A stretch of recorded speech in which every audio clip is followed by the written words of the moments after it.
Simon will be known to a lot of you, I am sure, but for those of you who don't yet know Simon, let me introduce him. So Simon Dowling is a leading thinker on creating and leading collaborative teams and workplaces. As a speaker, facilitator and educator, he works closely with leaders and teams from some of Australia's most interesting organisations, equipping them with inspiration and know-how to build strong and highly engaged teams. Now, Simon possesses a unique blend of creativity and pragmatism, get that word out, something reflected in his past experience. He began his career as a commercial lawyer and is also an experienced improviser, regularly performing with leading improv company Impro Melbourne.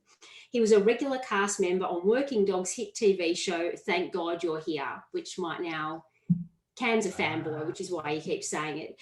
For the past 20 years, Simon has been working with leaders across a wide range of industries, helping them to tap the collective genius of their people.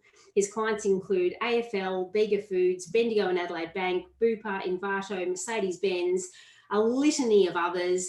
Let's take that slide down and actually see you in person, Mr. Dowling. Hello. Thanks, Alex. Glad to be here. Thank you. I never realised until Cam said, just as we test audio and all sorts of things before all of you come in, that Cam, that you were such a fanboy, you said. Mute, Cam, mute. Cam's on mute. One job. Yeah, absolutely. I used to love watching you guys. I think it's, tying comedy to just one catchphrase and then tying all that together into an improv session is fantastic. I mean, I've got a pretty dry sense of humor myself. I am a dad, so I'm allowed to get away with those types of things. But yeah, for those that, well, no one actually saw the actual intro before we kicked off today, but I came in from the side of the screen and the first thing I said was, Simon, thank God you're here.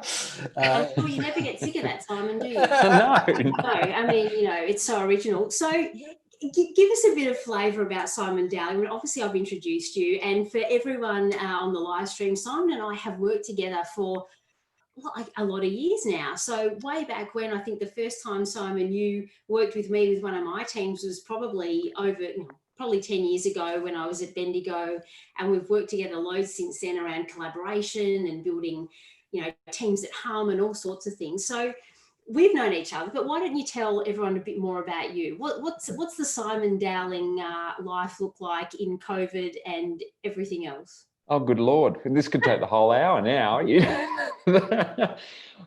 So me, well, as you said, I'm a former lawyer, kind of turned performer, turned speaker, author and the like. And, for me, the story that I often use to sum up my kind of little journey is I'm someone who grew up in a pretty traditional household in terms of, you spoke when you were spoken to. And I think I went to a school that was very traditional in that way as well. So it was kind of like, you had teachers strutting around in gowns as if they, I've just spilt water everywhere. That's a clever start. That's improvisation for you. Teachers strutting around in gowns, a little bit like they were in Hogwarts. And I kind of grew up on this diet of a world that was very much around you listened to authority and you did what you were told. And I think, a lot of us did as well. And lawyering kind of fitted into that world as well, that kind of mold, as it were. When I was at uni, I had studied law, but I also studied the Bachelor of Performing Arts.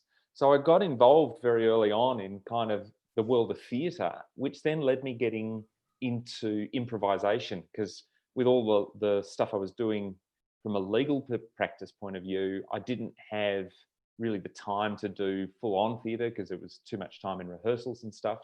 So I started to get involved in improvisation, and it was just such a different world. It was kind of really exciting. I don't know how many people have seen improv before. Thank God You're Here is a great example of it. But improv is basically when you get up on a stage with others, and often you would be on a stage with people you don't know very well, and you have to create a show from nothing in front of this paying audience. And, for some people, the heart rate goes up just hearing that. And it does for me as well. But what I learned in that world was just the power of being able to work in groups and to connect really quickly and to build trust fast and to find ways to create goodness on stage. And that, you know, I think some people look at improv and they go, oh, wow, I could never do that.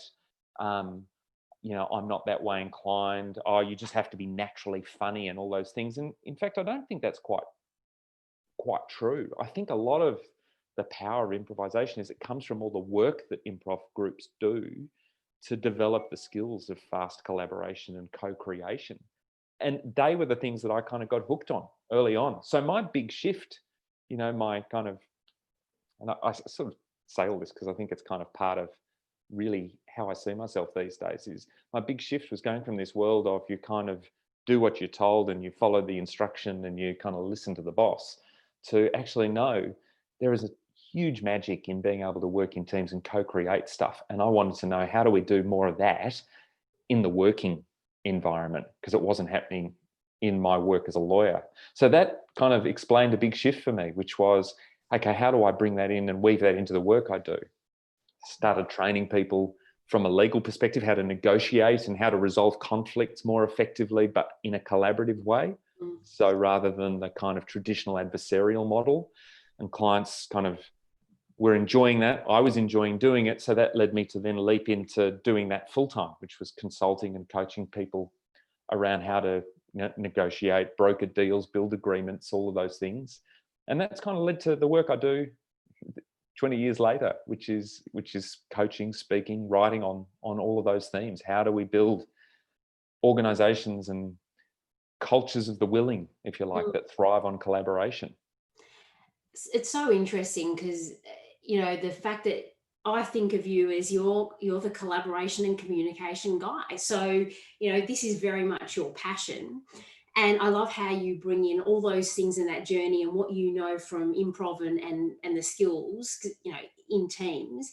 So let's talk about what's going on in that space around, you know, I mean, they're both big topics, aren't they? Communication and collaboration. Yeah. And the thing that I'm finding interesting at the moment, as is our audience, is that they're foundational skills. So I really want to get your thoughts on, you know, what, as a leader, the role that you play in having to be a great communicator and get people to buy in and all those sorts of things. But what's changed, do you think, with the current scenario that we're in? I mean, we're interacting via the screen. What's going on in this space for you that you're seeing? You know what's really interesting is, I think, because it's interesting hearing you say these are foundational skills. I think one of the things that's changed is we've suddenly gone, actually, we can't just kind of cruise on autopilot with this stuff. So, of course, you know, people talk about communication. Oh, come on, I've been doing that since the day I was born, haven't I? You know, I do that. The communication, don't need to worry about it. But there's that great quote from George Bernard Shaw, I don't know if you've heard it before, which is, the single biggest problem with communication is the illusion it's been accomplished, which I love, because it's this idea of, well, it's easy to assume communication is just about getting your message across. But in fact, it's much more than that, especially if you're keen to lead. Like, if you want to lead, it's all about the impact you have. It's all about the ripple effect that you create. And I think now in the current environment, that's just been made more obvious to us.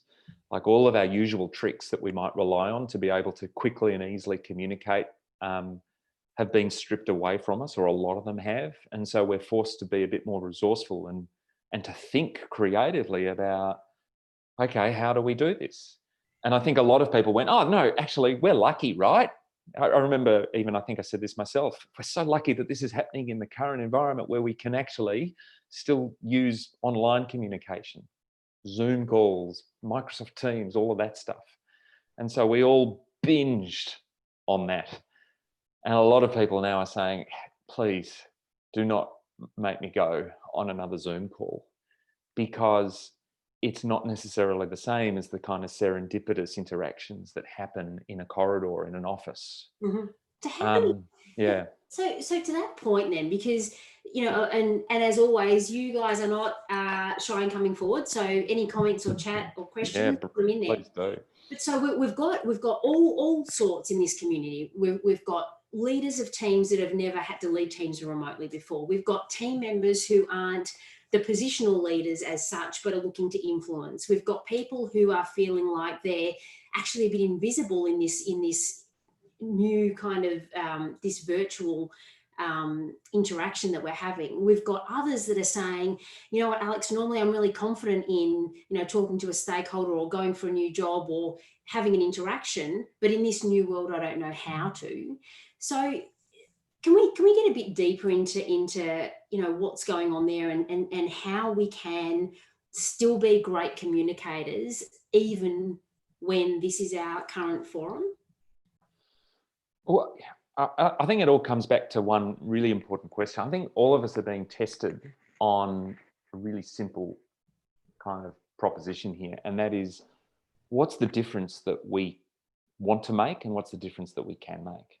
And you know what I think was really cool about that too is that we're seeing a lot of people kind of, and I've heard a few people make comments to this effect, that it's like right now, because I'm feeling like there's a lot of chaos going on around us, I'm feeling disconnected from people, but I'm also seeing people in different kind of challenges and difficult circumstances. Right now, you're seeing a lot of people step up and go, I just want to help.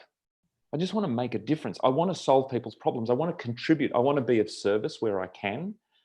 And what a great starting question to kind of tackle the thing you're talking about, which is, how do I want to be of value? How do I want to be of service right now? What's the difference I want to make? And good communication has to start with that, I think, because that becomes almost the spark that will fuel everything that you do. So I think now's a great opportunity to say, I've got to get a little bit almost disciplined or frugal about thinking about what's the meaningful impact I want to make today, and to focus and channel all of my energies towards that. I think that's the first piece. So this is, gosh, there are so many things that we could talk about here. And as always, you and I do generally riff in lots of different directions. But I want to come then into, you talk about leadership with a little L.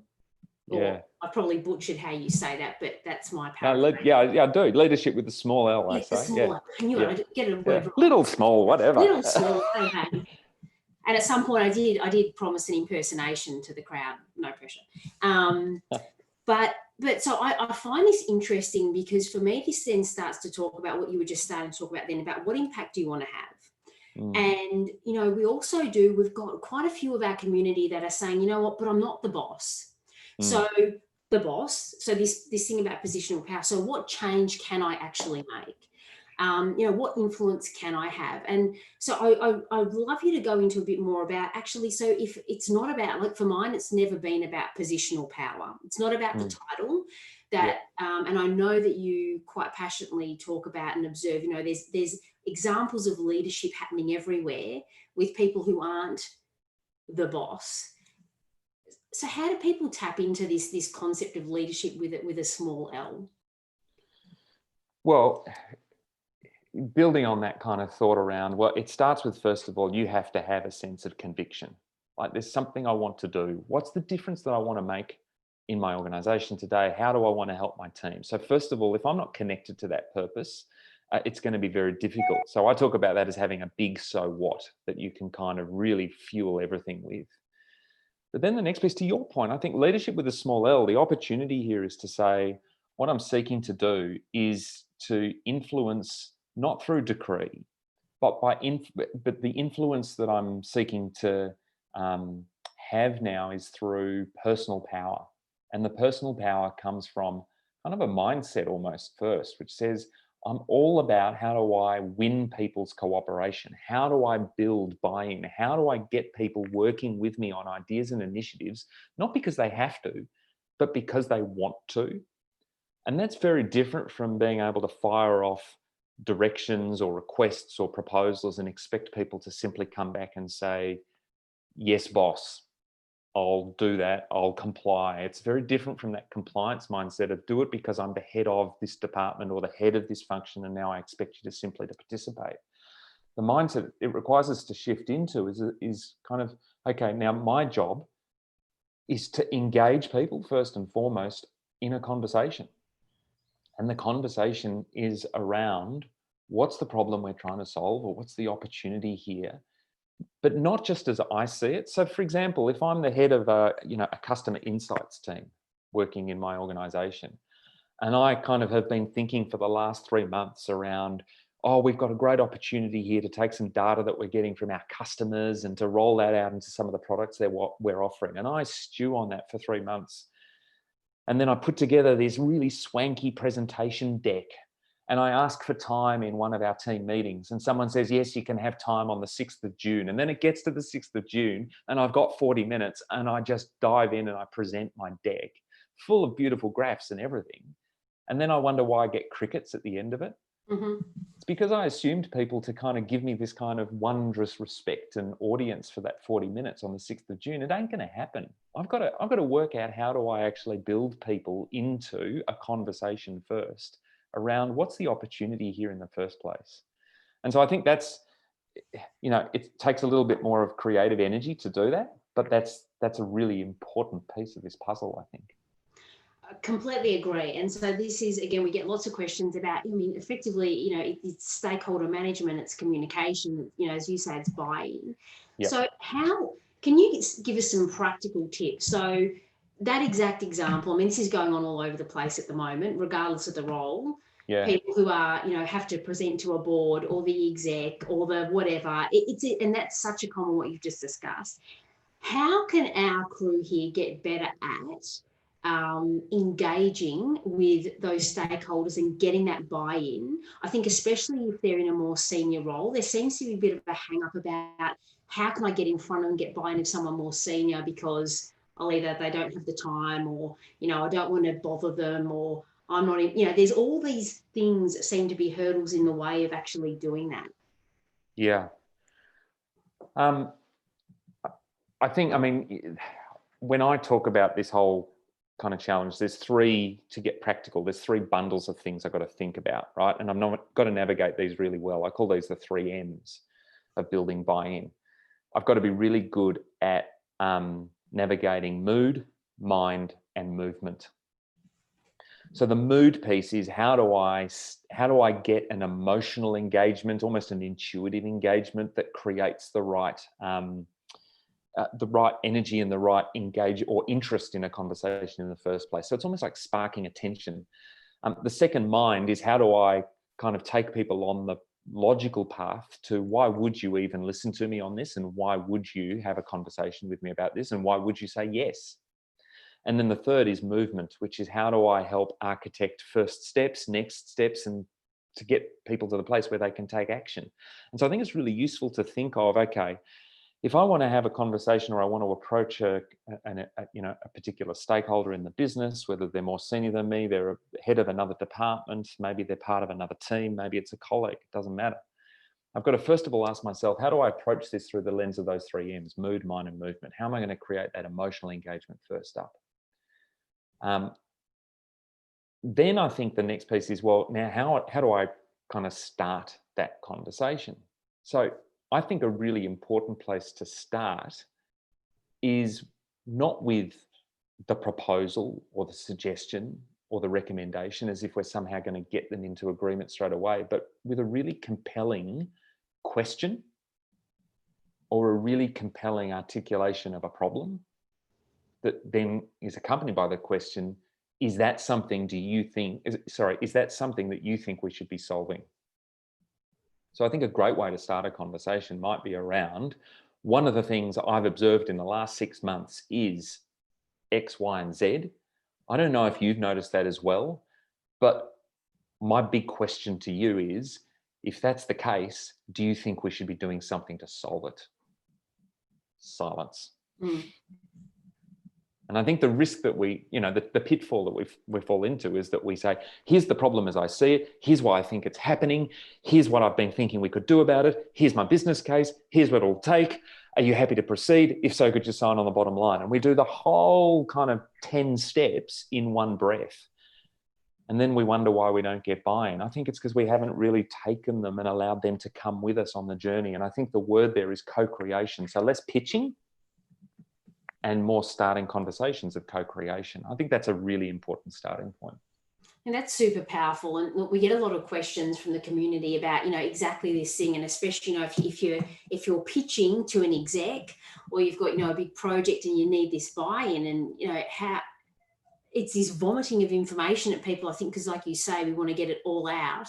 But it's just asking that one question. And you said earlier, and I'm sure, I think I actually learned this originally from you, because I talk quite a bit about this concept in communication of intent versus impact as well. Yes. Yeah. And you mentioned, and I'm sure that I would have got that from you years and years ago, but it's so powerful because it's where meeting that other person where they're at. What's the problem they're trying to solve? You're probably number 21 on their list, not number one. And so I think what you're saying is, ask the question, get in their shoes, and communicate in a way where you think, okay, what's the impact I'm having on that person? Yeah, and I think you've got to go into that conversation. I just kind of had a realization as you're saying that. One of the problems is if I'm not in charge, like I might be in charge of something, I might be in charge of just a project, but not just a project. Projects are important.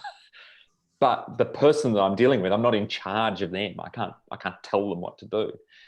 And the trap there, the real risk, is that we try to claim power in that conversation. We try to establish some kind of authority. And the way we often do that is acting as if we know the situation more than they do.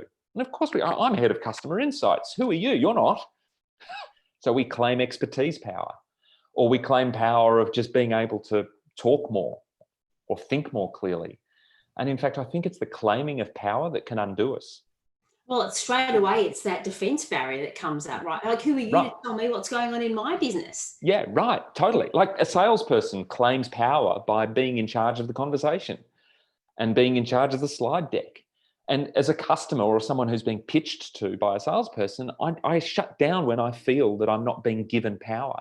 It's actually the paradox of this is the paradox of buy-in and positive influence and leading with a small L is you have to let go just enough to let them in. And so there's kind of this really fascinating yielding of power so that in a sense, in a funny way, you're wielding power. I think that's the magic balance here. And that's definitely a mindset piece to breathe out. Say, I'm going to trust my instincts here, but just go slow here rather than trying to go too fast. So lots of listening, lots of, I think, and this is particularly true right now, lots of genuine empathy. So when you put an idea forward, hey, here's something I've been thinking and I wondered if it might work. I know a number of our teams are remote right now and I wondered if we put this kind of process in place, it might help. And they go, oh, I'm not sure that would work. Rather than your instincts going, I think you're wrong, it would work, because I've spoken to a few people, which is to try and seize power back. It's instead to do the opposite. It's almost like a jiu-jitsu moment, which is just to go with it, which is, okay, I'd be curious to understand why you think that is. Tell me a little bit more about what your concern is or your hesitation is there.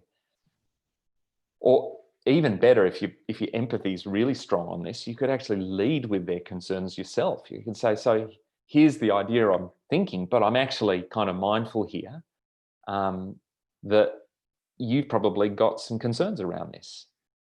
And, one of them might well be, how does that integrate with your existing process around A, B, and C? Would I be right about that? And suddenly they're going, what the hell are you doing? You're stating my case for me now. What? It's like you're for the affirmative and the negative. It's exactly right. We've got to let go of that. I'm for the affirmative, you're for the negative, and we're engaged in some debate and some mysterious third party is going to decide for us. It ain't going to happen. Let's start a conversation, and it's all about co-creation. Sorry, I'm banging on now. No, I'm loving it. And it's great to see some of our, we've got some great comments in here from, it's resonating. I can see people writing down and nodding. Because I think it comes back to, what we said probably at the start, Simon, about it's the foundational, what I think of as foundational, and it's kind of the obvious, in air quote, the obvious skills. Well, as you were saying, well, yes, of course you communicate.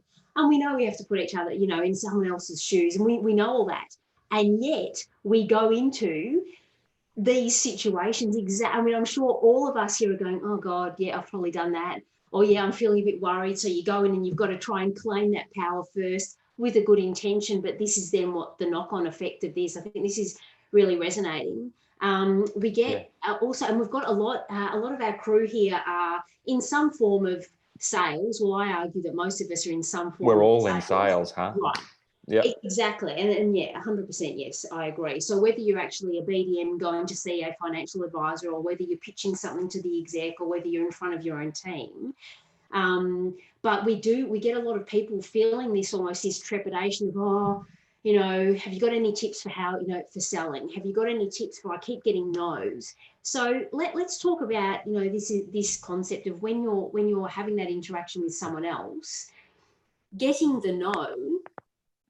I love no. Aha. See, I knew you'd have an angle here. So let's talk about why you love the no. Well, I think, you know, I remember years ago going on a kind of a classic sales course myself, and one of the things we were taught was you got to learn to love the objection. And the objection, and you know, at first that was like, what are you talking about? Love an objection? Because exactly, I couldn't agree more. We've got special comments.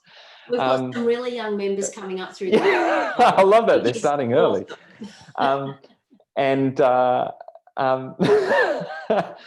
So because learning to love the objection is about saying, actually, that's when the conversation could well just have started. Like, an objection is different from they got up and they literally walked out of the room, or they hung up on you. That's different, right? That's a shutting the whole conversation down. But the way I think of no is a couple of things. One is, and this is a little mind trick I play with myself, is when someone says no, either explicitly or implicitly, I just add the letter T to that and the word yet. So not yet, or not like that, or not now, or not at that price, or not on that timeline, or not with that person involved, or not until ... In other words, my job now becomes to discover when you said no, what's the rest of that sentence? Not like this, not until, not, you know, what is it? Yeah. So there's kind of this then game that you start to play with yourself, which is to be curious enough to go, I don't actually know your backstory here. I don't know the script. I don't know the character that you're playing here. Like, I've got to find, this is a theatre metaphor for me, obviously, but I've got to find that out. Which is why, you know, the mantra I use a lot is in conversations of any kind, particularly where you're trying to get to an outcome, is you've got to be the first to embrace what I call the black hole. And embracing the black hole is about saying, you know, in any conversation, you will hit that moment where you feel the black hole, and it will either, the black hole is all their fears, their concerns, their reservations, the points of resistance, all the reasons they would say no. And rather than looking at it and going, oh, there's the black hole, quick, put on your turbo thrusters and thrust out of the black hole, away from it, actually do the opposite, embrace it, go to it. And be the first to talk about it. Be the first to say, hey, I'm sensing there's a concern, or I'm sensing, because often they won't say no. They'll just go, Oh, and then it's that really awkward dance where you don't want to ask the question and they don't want to disappoint you or look like the bad guy. And then there's that. Yeah. This is where people go, oh God, I hate sales. It feels so icky, because you're actually not getting into, I'm loving this, embrace the black hole. Because some people don't like saying no. So they'll say yes as a way to end the conversation. Yes, call me back.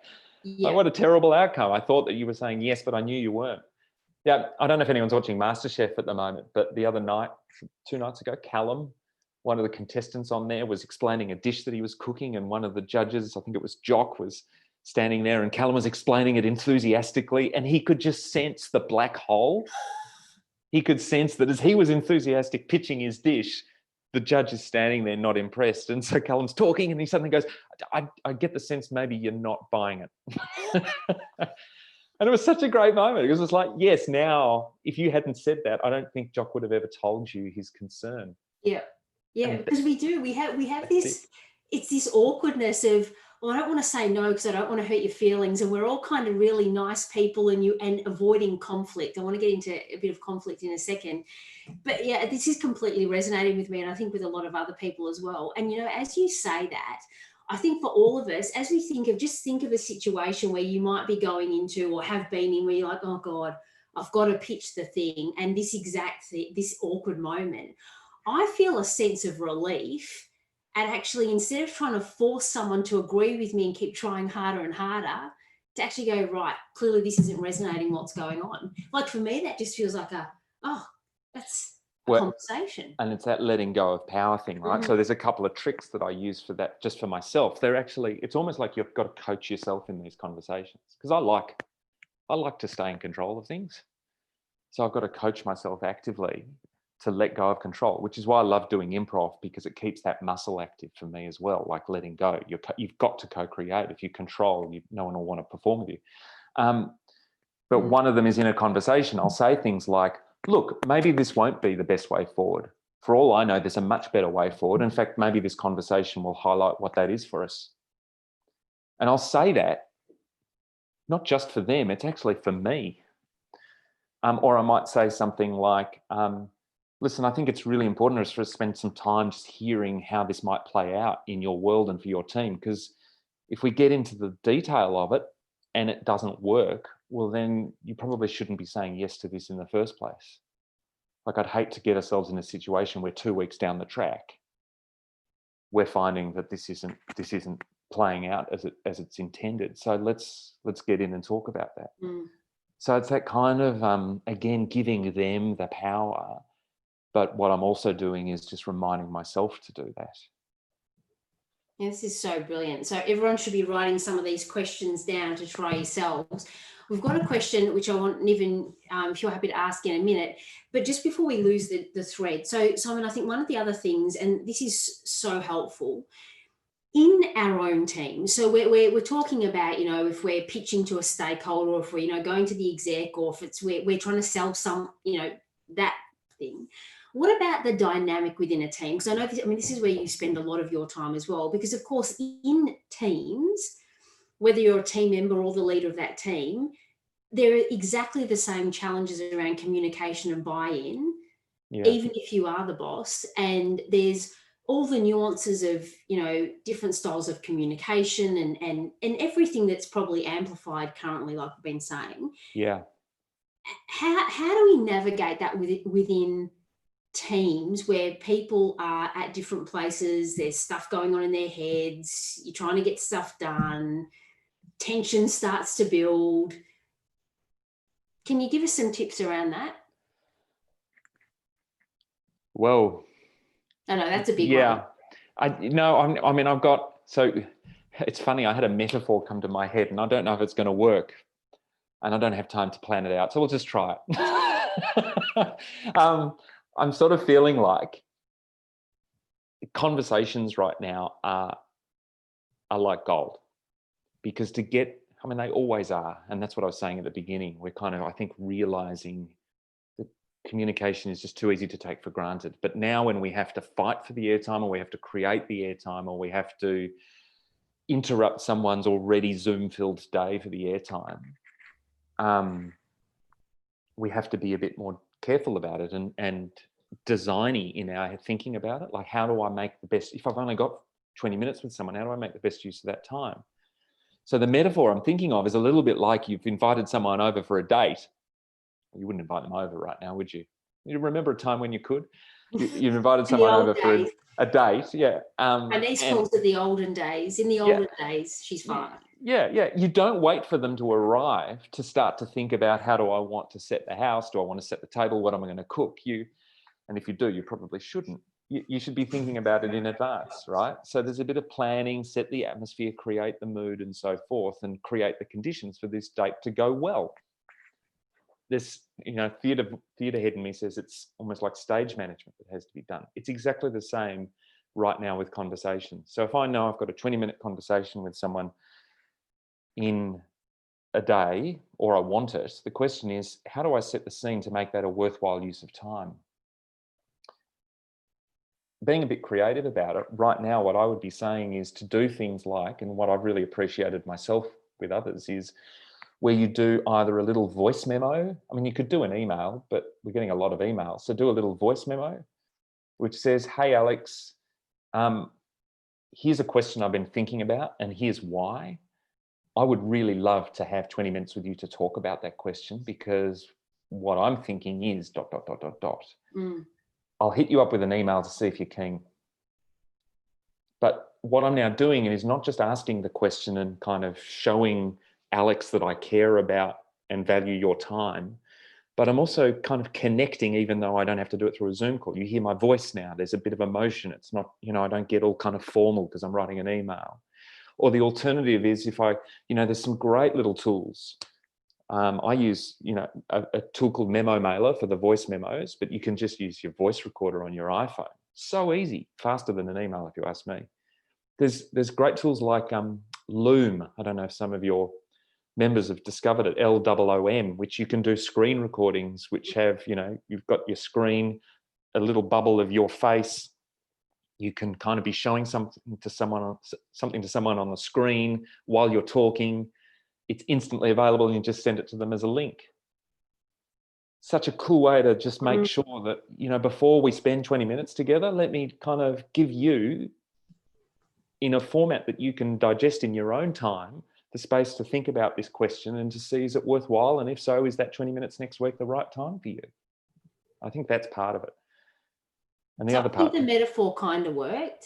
Did it? That's my feedback. No, it worked. But I love that, because you're making me think as you say that, which is one of those, those fundamental things, is that we all have different communication styles. Yeah. Right. So we listen, we hear different things. It's the intent versus impact. It's what's going on in our head. Where are we at? I'm distracted by other stuff. And I think by what you're saying is to take a bit more care and forward planning with a conversation, whether it's a meeting or a one-on-one, because different people take longer to digest and reflect and think about it. Whereas if you catch them on the hop, sometimes it's a different response entirely. So I think it's a really great reminder, actually. It's starting from a platform too that says, let's assume for a moment you have no interest in whatsoever in giving me 20 minutes of your time next week. Let's just assume that. So let me find a way to get you to the table, metaphorically speaking. Yeah. And I think I see, Niven, your question in there. Is that all right for me to short circuit it? Because I think it loops here. Niven, that's a great question. And thank you everyone for these comments that are flying through. It's just so awesome to read them. And we should come back if there's other questions in there. Niven, you asked the question, do you think sometimes it's about the level of commitment you request from the stakeholders that you're seeking up front, and where possible adopting a test and learn approach with them may minimize impact on them? So I think you answered your question too, because I think that's spot on. Like, I think we often try and sell a crusade to people. Here's the mission I want to go on, and here's where I see us, and it'll be a transformation. And it'll be a 6-part strategy which will roll out. And it's like, give me a break. Just tell me one thing that we could try tomorrow. And if it doesn't work, we'll ditch it or we'll try something else. And if you can start to talk in the language of experimentation, and could we just try something? I don't know if it'll work, but hopefully it's small enough that it doesn't feel like an overinvestment of energy and time for us, but also enough that it'll give us a good data point to decide whether it's worth proceeding. And make it so easy to experiment that who's going to disagree with you? Good coaches do that too. Like if you're a coach, with a coachee, say, based on what we're talking about, what's one thing you could try in that meeting you've got coming up this afternoon? Just one thing, and it may not work. Who cares? What's the worst thing that could happen? You learn something. The coach lightens up the burden of perfection.